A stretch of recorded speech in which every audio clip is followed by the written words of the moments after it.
शिव गुरु के चरणों प्रणाम करती हूँ, मैया पार्वती के चरणों प्रणाम करती हूँ, मेरा प्रणाम स्वीकार हो। सभी देवी देवताओं को प्रणाम करती हूँ, माता पिताओं को प्रणाम करती हूँ, गुरु बहन गुरु भाइयों को प्रणाम करती हूँ, मेरा प्रणाम स्वीकार हो। आइए आप सबका कमलेश भक्ति चैनल पर स्वागत है। मैं आपको एक कथा सुनाने जा रही हूँ और देवों के देव महादेव की आदि कथा सुनने पर अपमान होता है, पूरी कथा सुनने पर सम्मान होता है। और मेरे वीडियो को आप लाइक शेयर कमेंट सब्सक्राइब कीजिए और लास्ट में हर हर बोले ओम नमः शिवाय जरूर लिख दीजिए। क्यों कि प्रभु का नाम लेने से घर की सारी मुसीबत कष्ट दुख दर्द बीमारी कलेश सब दूर होते हैं और घर में सुख शांति खुशियाँ आती हैं प्रभु का नाम लेने से। इसीलिए प्रभु का नाम कमेंट में हर हर बोले ओम नमः शिवाय जरूर लिख दीजिए। आइए मैं आपको एक कथा सुनाने जा रही हूँ। कथा बहुत सुंदर है।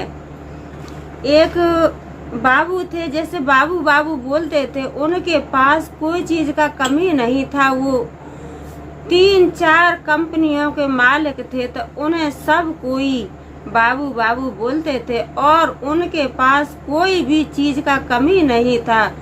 उनके पास एक बेटा था, तो अपने बेटे को बड़े प्यार से और बढ़िया स्कूल में पढ़ाया लिखाया, बढ़िया परवरिश की अपने बच्चे की। क्यों कि भगवान की कृपा से उनके पास कोई भी चीज का कमी नहीं था।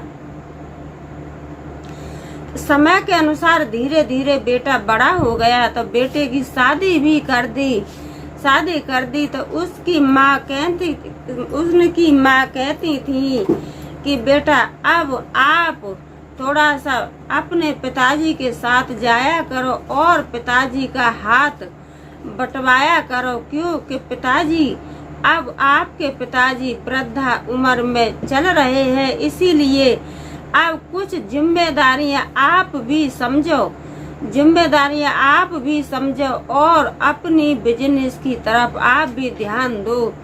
यही माताजी कहती थी। तो बेटा कंपनियों की तरफ जाने लगा तो उसने एक गलत सोबत पकड़ लिया कि वो क्या किया कि वो दारू पीना शराब पीना सीख गया। तो जाता था तो जाने से पहले वो क्या करता था कि दारू पी करके ही जाता था और अपनी बिजनेस की तरफ कोई भी ध्यान नहीं देता था। समय चलता रहा तो माँ को इन बातों का पता चला। तो माँ ने बहुत समझाया बेटे को, लेकिन बेटा तो गलत सोबत पकड़ ही लिया। कहते हैं कि आदमी अच्छी बात समझने पे और अच्छे संस्कार समझने पर थोड़ा टाइम लगता है और गलत बात समझने में कोई टाइम नहीं लगता है। तो उसने जो दारू पीना नहीं छोड़ा, तो धीरे धीरे जो पिताजी थे उनकी भी वृद्धा उम्र तो थी और वो भी धीरे धीरे और भी ज्यादा वृद्धा उम्र में थे। तो एक दिन पिताजी थे, बाबू जो बोलते थे वही पिताजी खत्म हो गए और उसने क्या किया कि दारू पीना और ज्यादा शुरू कर दिया, दारू कम नहीं किया। और अपने दिल में सोचता था कि मैं तो एक बड़े बाबू का बेटा हूँ, मैं तो एक बड़े पुत्र का बेटा हूँ, मुझे क्या फर्क पड़ता है, मैं तो एक बड़े बाबू का पुत्र हूँ, मुझे क्या फर्क पड़ता है। वो यही सब सोचता था और ये सोच करके उसने धीरे धीरे जितना धन था और कंपनी थी, कंपनी भी बेचने का नंबर लगा दिया। और माताजी को पता चला तो माताजी भी उसे समझाती थी, लेकिन माँ की बात नहीं मानता था। और इन सब बातों की पत्नी को नहीं पता था। तो जो जमा पूंजी थी बिजनेस में जो भी बचता था, तो उनके घर में एक अंडरग्राउंड था, तो उसमें जमा पूंजी को उसी में रखते थे। तो इस बात को बेटा नहीं जानता था इस बात को तो जो उनकी माताजी थी वो माताजी ही जानती थी। तो बहू को एक दिन क्या हुआ कि जो माताजी थी उन्होंने अपनी बहू को बताया कि बेटा इस जगह पे अंडरग्राउंड है और यहाँ पे जमा पूंजी रखी है, लेकिन बेटा बहू मेरे बेटे को मत बताना। क्यों कि मेरा बेटा तो अब गलत सोबत पकड़ लिया है, गलत असर पकड़ लिया है। बहू को बता दिया तो एक दिन बुढ़िया की भी मृत्यु हो गई। बुढ़िया की भी मृत्यु हो गई तो क्या हुआ कि वो इधर उधर से क्योंकि कंपनी तो बेच ही दी तो अपना इधर उधर से कर्जा लेने लगा, लेकिन उसने अपना दारू पीना नहीं छोड़ा। तो कर्जा इधर उधर के भी देने में कोई संकोच नहीं किए। क्यों कि किसी को पता ही नहीं था कि इसने कंपनी को भी बेच दिया है। तो सब इधर उधर के भी कर्जा देते थे और उसका मान सम्मान भी करते थे, क्योंकि एक बड़े बाबू का बेटा है, एक बड़े बाबू का बेटा है, इसीलिए उसका सब कोई सम्मान भी करते थे। समय के अनुसार बुढ़िया भी खत्म हो गई। बुढ़िया खत्म हो गई तो सारा कुछ बेटे ने और कंपनियां भी बेच दी और जो घर मकान भी बेच दिया और घर नहीं बेचा था और इधर उधर का कर्जा भी इधर उधर से कर्जा कर लिया। तो जैसे बहुत मतलब इतना दिक्कत होने लगी कि खाने के लिए तबाही मच गई, पहनने के लिए तबाही मच गई। जानते हैं गुरु बहन गुरु भाई कि बुरे काम का तो बुरा ही नतीजा होता है। इंसान बुरा करता है तो उसको बुरा ही, गलत काम का तो गलत ही परिणाम निकलता है। इसीलिए कभी भी गलत काम नहीं करना चाहिए। जो भी काम आपको करना है उसको एक बार नहीं 10 बार सोच करके ही आगे अपना कदम बढ़ाइए। तो क्या हुआ कि जो बहू थी वो अपना हर चीज से दुखी रहने लगी। तो आप जानते हो कि अच्छी जो बात रहती है ना, अच्छी बात घर की घर में ही दब जाती है और जो खराब बात रहती है वो एक हवा जैसी उड़ जाती है। जैसे हवा चलती है उसी तरीके से बात भी आदमी की ऐसे ही उड़ जाती है।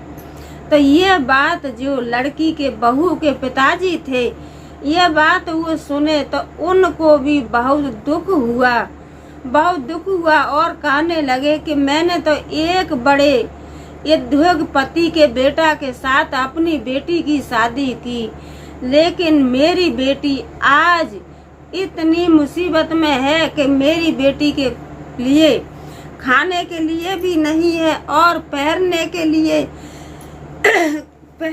लिए भी नहीं है। तब बहू के जो पिताजी थे वो आए और अपनी बेटी को लेके चले गए और अपने घर में ही रहने लगे। तो जो लड़की थी वो शंकर भगवान की अपने परम प्रिय भक्त थी और अपने देवों के देव महादेव पर बड़ा विश्वास रखती थी और विश्वास के साथ पूजा करती थी, 3 सूत्र का पालन करती थी। तो समय के अनुसार क्या हुआ कि एक दिन और उसने सोचा कि मेरी बर्बादी के कारण तो मेरी ना कंपनी थी, मैं बड़े बाबू का बेटा था, बड़े उद्योगपति का बेटा था, तो मेरा परिवार वाले भी और इधर उधर वाले भी, पाड़ पड़ोसी भी, रिश्तेदार भी सब मेरा सम्मान करते थे और आज मेरे पास कुछ भी नहीं है तो मेरा कोई सम्मान नहीं करता है, सब कोई अपमान ही करता है।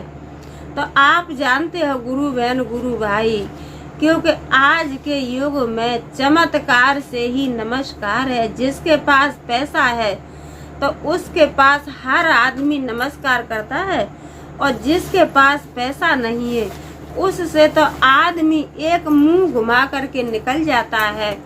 तो लड़के के दिमाग में वही बात आई और सोचने लगा कि बर्बादी के कारण तो मेरी पत्नी भी मुझे छोड़ करके चली गई। तो गया था पत्नी को लेने के लिए, पत्नी को लेने के लिए गया तो उसके पास में पैसा तो था नहीं, पैसा तो था नहीं, और जो है अपना न पहनने के लिए कपड़ा, न खाने के लिए अनाज, और बड़ा दुखी रहने लगा, बड़ा दुखी रहने लगा। इधर वो बेटी थी वो अपने शंकर भगवान की परम प्रिय भक्त थी, और अपने भगवान से उसने विश्वास खत्म नहीं किया, अपने प्रभु पे विश्वास ही बना करके और प्रभु का नाम लेती रही और प्रभु से दया मांगती रही। हे प्रभु मेरे पति को एक दिमाग दे दीजिए, हे प्रभु मेरे पति को संभाल लीजिए। तो एक दिन लड़का था तो वो तो अपना मुसीबत में जैसे इधर उधर घूमता ही था, क्यों कि बर्बादी के कारण तो उसके पास कुछ रहा ही नहीं, खाने के लिए तबाह और दाने दाने के पहनने के लिए भी तबाह। तो लड़की थी वो अपने प्रभु से बड़ा आस्था रखती थी, बड़ा आस्था रखती थी और बड़े पूजा पाठ करती थी। तो एक दिन सपने में और देवों के देव महादेव आए और कहने लगे कि बेटी आप अपने घर जाओ, अपने घर जाओ, और अपने घर जा कर के आपके घर में एक अंडरग्राउंड है और उसमें आपके ससुर का, आपके पिताजी का कमाया हुआ धन रखा है, और उस धन को निकालो और निकाल करके दोबारा से अपना बिजनेस शुरू करो, और अब बिजनेस में आपको घाटा नहीं होगा। तो उसने सपने की बात और अपने पिताजी को बताई। तो वो जो उसके पिताजी कहने लगे कि बेटी कोई बात नहीं, और आप जाना चाहती है तो आप अपने घर जा सकती हो। तो बेटी घर पे आई, बहू थी, घर पे आई, घर पे आ करके उसने अंडरग्राउंड में देखा तो उसमें एक तिजोरी रखी थी। तो उस तिजोरी में और पैसों की कोई कमी नहीं थी, धन की कोई भी कमी नहीं थी, कोई कमी नहीं थी। तो बेटी ने धन निकाला और धन अपना निकाला और दोबारा से उसके पति ने दोबारा से बिजनेस शुरू किया। तो देवों के देव महादेव की कृपा से दोबारा से बिजनेस शुरू हो गया, और अपने अच्छी तरह से जो पहले थे वो ऐसे आज भी हो गए। और कहते हैं कि देवों के देव महादेव परीक्षा लेते हैं, कोई बात नहीं, परीक्षा में कभी फेल नहीं होना, परीक्षा में अपने प्रभु से हरदम अपना आस्था लगा के रखना, विश्वास बना के रखना। प्रभु तो हर भक्त से परीक्षा लेते हैं, इसीलिए अपने प्रभु पर उसने विश्वास किया तो दोबारा से उसके पास कोई भी चीज का अन्न धन गाड़ी घोड़ा कोई भी चीज का कमी नहीं रहा, और अपने पति पत्नी खूब अच्छा कमाने खाने लगे। और मैं तो यही कहती हूँ कि हे देवों के देव महादेव, जैसे आपने उन दोनों पति और पत्नी की दया, उन दोनों पति पत्नियों पर दया की और उन दोनों के ऊपर आपने दया किया, इसी तरीके से सभी भक्तों के ऊपर, सभी बहन भाइयों के ऊपर दया रखना। प्रभु सबके ऊपर आप अपनी दया रखना। आप नए हो तो मेरे चैनल को सब्सक्राइब कीजिए और लास्ट में हर हर भोले जरूर बोल दीजिए। बोलो मैया पार्वती की जय, बोलो शंकर भगवान की जय, बोलो सच्चे दरबार की जय। हर हर महादेव।